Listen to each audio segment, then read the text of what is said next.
दिसंबर की सर्द रात है। सन्नाटे में सिर्फ बारिश की आवाज और एक पुरानी बैलगाड़ी के पहियों की चर चर गूंज रही है। रामदीन और विक्रम बैलगाड़ी पर सवार थे। बारिश में भी बैलगाड़ी लगातार आगे बढ़ती जा रही थी। रामदीन गांव का एक नौजवान था जो बैलगाड़ी चलाने का काम करता था। वहीं विक्रम शहर से जमीन के एक मसले को सुलझाने आया था, क्योंकि उसके पूर्वजों की इस गांव में जमीन थी।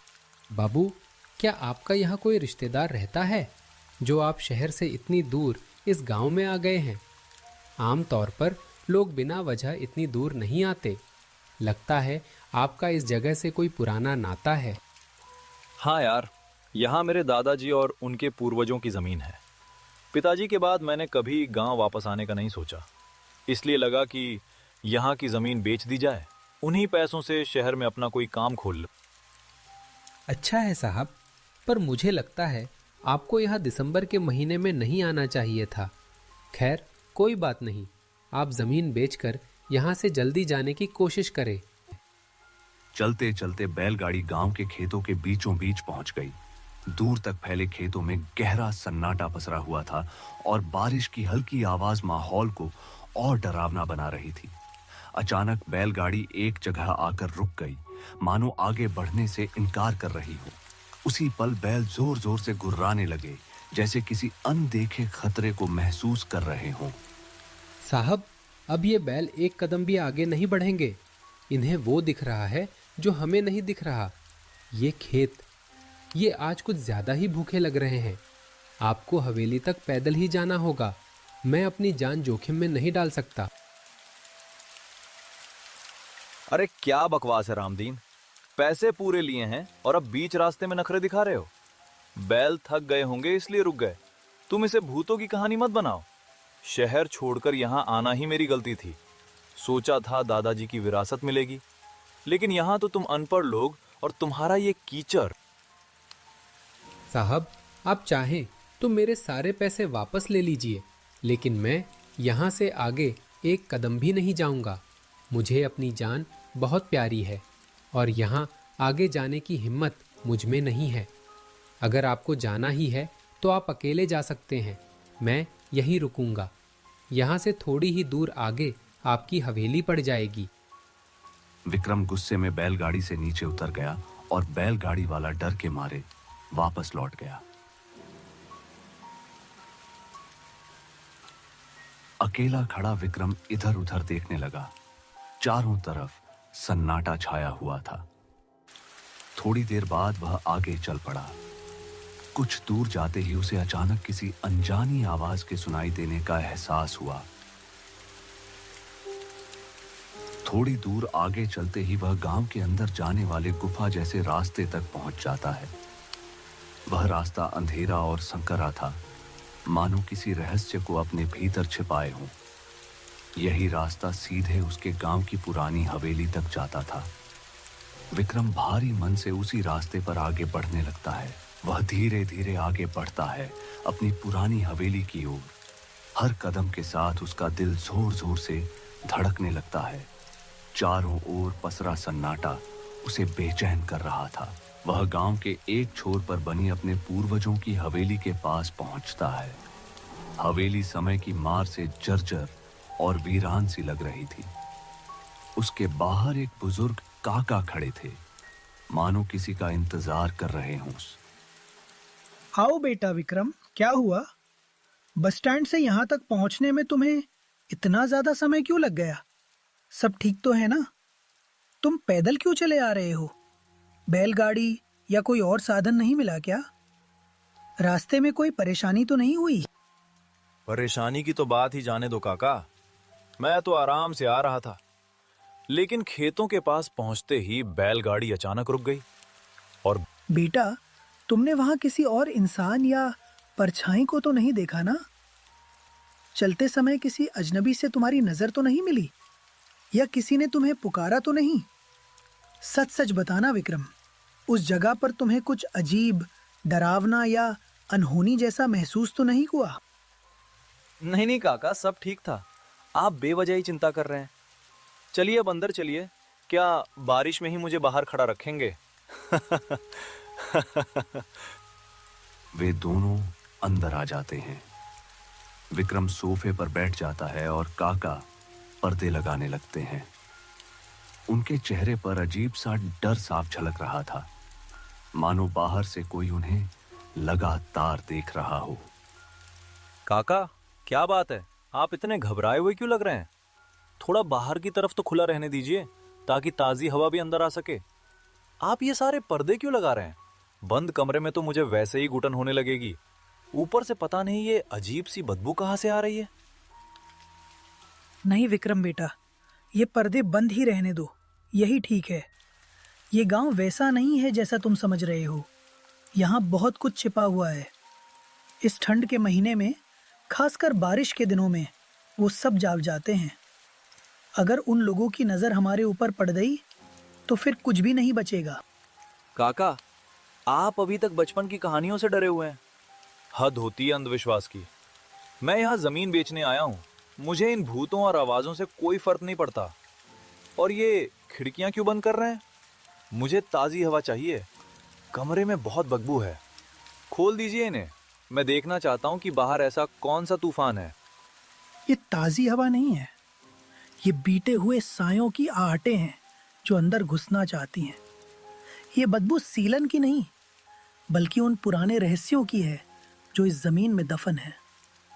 अगर खिड़की खुली तो वो फुसफुसाहटें सीधे आपके दिमाग तक पहुंच जाएंगी और फिर इंसान अपने होश में नहीं रहता, जैसे कभी आपके दादाजी के साथ हुआ था। छोड़िए काका, अब मैं क्या ही कहूं। गांव के लोगों के अंधविश्वास सच में समझ से बाहर है। पहले वो बैलगाड़ी वाला बिना वजह डर गया और अब आप भी ऐसी ही बातें कर रहे हैं। मुझे नहीं लगता कि यहाँ ऐसा कुछ है। ये सब सिर्फ वहम और डर की बातें हैं। बेटा, छोड़ो इन बातों को।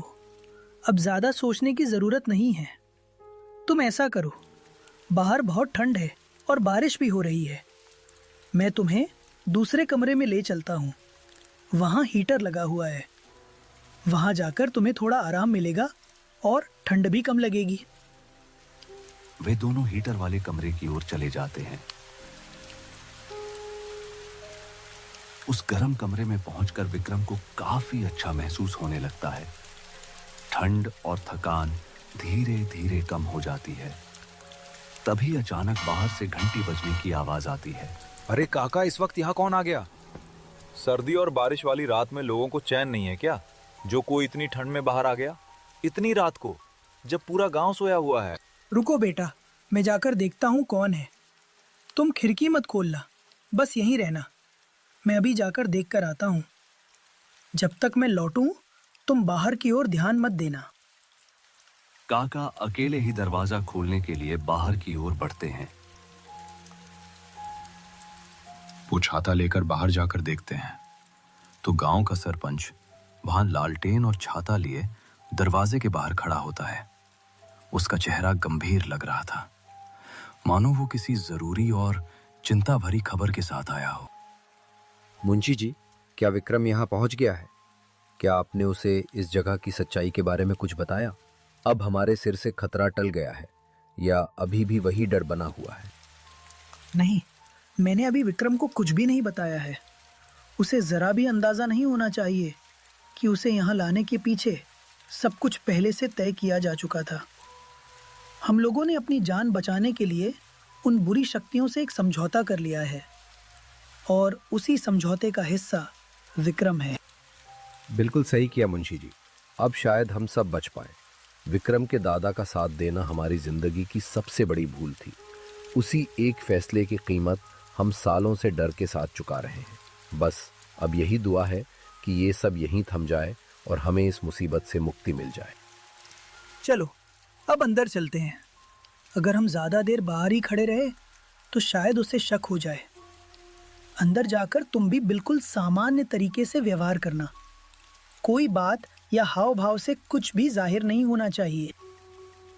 वे दोनों कमरे में आते हैं और चुपचाप अपनी अपनी जगह पर बैठ जाते हैं। कमरे में एक अजीब सी खामोशी फैल जाती है। बाहर बारिश की आवाज और भी तेज हो जाती है, मानो आने वाले समय का संकेत दे रही हो। बेटा, ये हमारे गांव के सरपंच हैं। मैंने आज ही इनसे बात की थी और इन्हें यहाँ आने के लिए कहा था। तुम्हारी जमीन बिकवाने के मामले में यही हमारी पूरी मदद करेंगे। इनकी मदद से सारा काम जल्दी और आसानी से निपट जाएगा। ओ अच्छा, काका आपने बिल्कुल सही किया इन्हें बुलाकर। तो बताइए सरपंच जी, मेरी जमीन बिकने में लगभग कितना समय लग जाएगा? मैं पहले ही साफ कर देना चाहता हूं कि मुझे अपनी जमीन का सही और पूरा दाम चाहिए। अगर काम अच्छे से और जल्दी हो गया तो आपकी मेहनत का अच्छा कमीशन भी मिलेगा।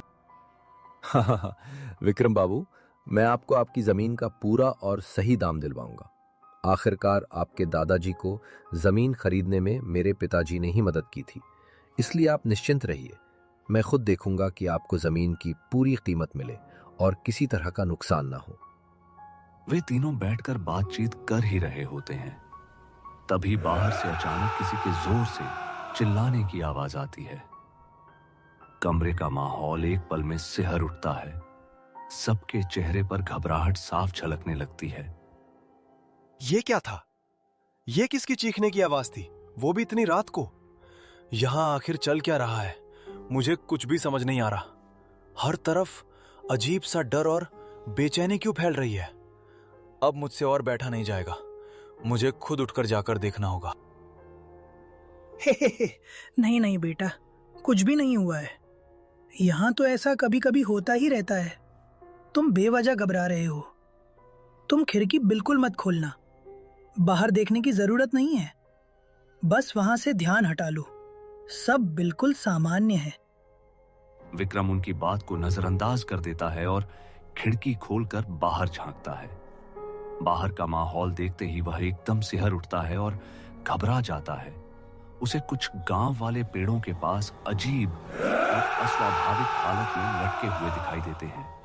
वह नजारा इतना डरावना था कि विक्रम की सांसें तेज हो जाती हैं और उसका शरीर सुन्न पड़ जाता है। पलक झपकते ही वे सभी आकृतियां घर की खिड़की के बाहर आ खड़ी होती हैं। यह नजारा देखते ही तीनों की सांसें तेज हो जाती हैं और दिल जोर जोर से धड़कने लगता है।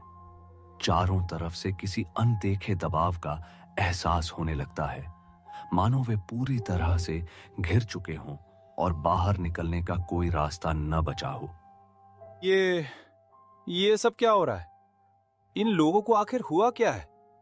ये कौन है और हमारे घर के बाहर इस तरह खड़े होकर क्या कर रहे हैं?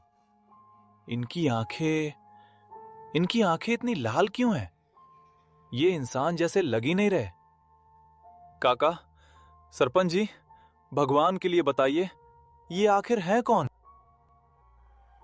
ये सब वही लोग हैं जिनके साथ तुम्हारे दादा ने कभी बहुत बड़ा अन्याय किया था। उन्होंने इन लोगों की जमीन छीन ली थी और उन्हें इसी मिट्टी में हमेशा के लिए दफना दिया गया। तब से ये गांव एक भयानक अभिशाप के साए में जी रहा है। तुम्हें यहां इसीलिए बुलाया गया है और हम तुम्हारे दादा का साथ देने की सजा आज तक भुगत रहे हैं। इस अंधेरे से निकल नहीं पाए। हमने तुम्हारे पिता को कई बार बुलाने की कोशिश की थी, मगर वो कभी यहां नहीं आए। तुम पैसों के लालच में खुद चलकर इस गांव तक आ गए। अब पुराने हिसाब को खत्म करने का यही एक रास्ता बचा है, ताकि हम इस अभिशाप से मुक्त हो सके। आज के बाद ये सब हमें छोड़ देंगे और हम हमेशा के लिए सुरक्षित हो जाएंगे। तो क्या तुम दोनों ने मुझे जानबूझ के धोखे में रखा? आज समझ में आया कि मेरे पिता इस गांव से दूर क्यों रहते थे और मुझे यहां आने से क्यों रोकते थे। मुझसे बहुत बड़ी भूल हो गई। मुझे तुम लोगों पर कभी भरोसा नहीं करना चाहिए था। अब मैं यहां एक पल भी नहीं रुकूंगा और जो साजिश तुमने मेरे साथ रची है उसका जवाब जरूर दूंगा। इस धोखे के लिए तुम दोनों को भी मैं नहीं छोड़ूंगा। तू हमें नुकसान पहुंचाएगा? क्या सच में तुझे लगता है कि तू ऐसा कर पाएगा? जिस जगह से लोग जिंदा निकलने की हिम्मत नहीं करते, वहां तू अकेला क्या कर लेगा? यहां हर रास्ता हमारे काबू में है और हर अंधेरा हमारा है। तू बस एक मोहरा है जिसे अब खेल का अंजाम देखना है। इतना कहते ही उन दोनों का हाव भाव बदलने लगता है। उनकी आंखें भी लाल हो जाती हैं और उनका चेहरा ऐसा लगने लगता है जैसे वे भी इस दुनिया के न होकर किसी और ही साय से जुड़े हों। यह नजारा देखकर विक्रम बुरी तरह घबरा जाता है और जान बचाने के लिए पीछे की ओर भागता हुआ ऊपर की सीढ़ियां चढ़ने लगता है।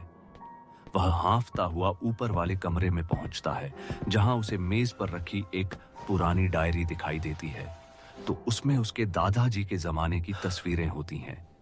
उसी दौरान वे दोनों भी धीरे धीरे ऊपर वाले कमरे में विक्रम के पास पहुंच जाते हैं। विक्रम घबरा कर पीछे मुड़कर देखता है।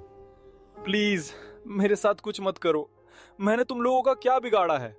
मेरे दादा के किए की सजा मुझे क्यों दी जा रही है? इसमें मेरा क्या दोष है? मैं तो सच जानता भी नहीं था। मुझे कुछ भी नहीं बताया गया। हाथ जोड़कर विनती करता हूं, मुझे यहां से जाने दो। मैं वादा करता हूं, मैं फिर कभी इस गांव की ओर मुड़कर भी नहीं देखूंगा। उसी पल कमरे से अजीब सी आवाजें आने लगती हैं और चारों तरफ गहरा अंधेरा छा जाता है। कुछ देर बाद दृश्य बदलता है। अब घर के बाहर काका और सरपंच के साथ विक्रम भी चलता हुआ दिखाई देता है, लेकिन इस बार उसकी आंखें भी लाल थीं, मानो वह भी उसी रहस्यमयी साय का हिस्सा बन चुका हो। अब यही रोमांचक कहानियों के लिए हमारे चैनल को सब्सक्राइब जरूर करें।